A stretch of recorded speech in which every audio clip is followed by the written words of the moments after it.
বাংলাদেশের ডিএমএফ যারা, অর্থাৎ আমরা তাদেরকে ডিপ্লোমা ডাক্তার বলি। দেখেন, এই যে ডিএমএফদের প্রায় এক যুগেরও বেশি সময় ধরে কিন্তু নিয়োগ নেয়।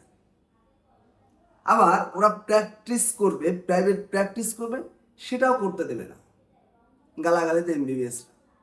মানে তারা কী করবে তাইলে ভাই? মানে ও করার কি আছে? ও কিভাবে অর্থ উপার্জন করবে? ওরা বলবে যে ডাক্তারের সহকারী হিসেবে কাজ করবে। ওকে ফাইন, ডাক্তারের সহকারী হিসেবে কাজ করবে, আমিও চাই। আচ্ছা, তাহলে একটা খেয়াল করেন না, এই যে প্রতিটা হাসপাতালে যে পরিমাণ মানে কি বলে, মানে ক্লিনার নিয়োগ দেয়, ওয়ার্ড বয় নিয়োগ দেয়, হ্যাঁ ক্লিনার ওয়ার্ড বয় এদেরকে নিয়োগ দিয়ে এদেরকে ডাক্তার বানিয়ে দেয়। কিন্তু খেয়াল করবেন, উপজেলা থেকে শুরু করে একদম বিভাগীয় হসপিটাল পর্যন্ত, বিশেষায়িত হসপিটাল পর্যন্ত ক্লিনার ওয়ার্ড বয় নিয়োগ দিয়ে তারা ক্লিনারের কাজ করে না, তারা ডাক্তারের কাজ করে, তাদেরকে ডাক্তার বানিয়ে দেয়। কিন্তু এই সব জায়গায় কিন্তু মেডিকেল অ্যাসিস্ট্যান্ট যারা, তাদেরকে কিন্তু নিয়োগ দেওয়া উচিত, তাদেরকে কিন্তু নিয়োগ দিতে পারে। কিন্তু এটাও কিন্তু ওরা করে না, ওরা কিন্তু এইটাও বলে না।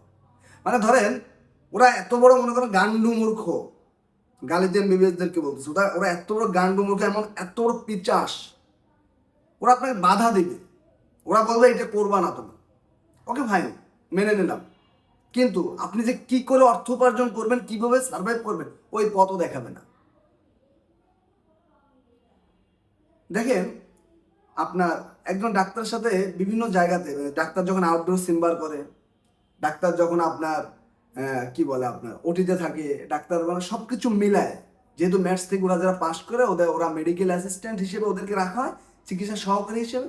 তাই প্রতিটা জায়গাতে আমি তো মনে করি যে শুধু উপজেলা স্বাস্থ্য কমপ্লেক্স আর ইউনিয়ন মানে স্বাস্থ্য কমপ্লেক্স না, এর বাইরে একদম বিভাগীয় পর্যন্ত, বিশেষত হাসপাতাল পর্যন্ত প্রতিটা জায়গায় এই যে ডিএমএফদেরকে নিয়োগ দেওয়া উচিত। ম্যাথস থেকে যারা পাস করে ওদেরকে নিয়োগ দেওয়া উচিত। তাহলে কিন্তু আর ওই যে ক্লিনার এবং ওয়ার্ড বয় কিন্তু ডাক্তারের কাজ করতে পারবে। হ্যাঁ, কিন্তু ওরা কিন্তু এইটা করতেছে, ওরা কিন্তু ক্লিনার এবং ওয়ার্ড বয়কে দিয়ে, ওয়ার্ড বয়কে ওরা ডাক্তার বানাচ্ছে, কোনো সমস্যা হচ্ছে না। কিন্তু 4.5 বছরে একটা মেডিকেল গ্রাজুয়েশন কমপ্লিট করে, একটা ডিপ্লোমা কোর্স কমপ্লিট করে ও ওই কাজগুলো করবে, এটাও নিতে পারবে না। মানে ওদের মস্তিষ্কটা মানে আসলে কিভাবে তৈরি, মানুষের তো বই টই পড়লে একটু এইগুলো মানে হয়, মানে চেঞ্জ, মানে এটা ভালো হয়, কিন্তু ওদের আসলে কি আমি জানি না ভাই।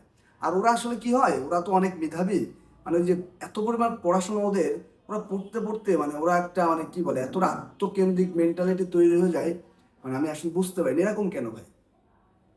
এখান থেকে বের হওয়া উচিত, ঠিক আছে? আপনি চিন্তা করে দেখেন না, মেডিকেল স্টুডেন্টদের নিয়োগ দেওয়া পুরো একদম বিশেষায়িত হাসপাতাল পর্যন্ত, ডাক্তারদের সহকারী হিসেবে তারা কাজ করবে, শেষ। আপনি সেটা করবেন না, আপনি ওদেরকে এমনি নিয়োগ দেবেন না, ওরা প্রাইভেটে প্র্যাকটিস করবে সেইটা দেবেন না। কি চান আপনি? মানে থাপড়ায় দাঁত ফালায় দিতে মন চায় সবগুলো।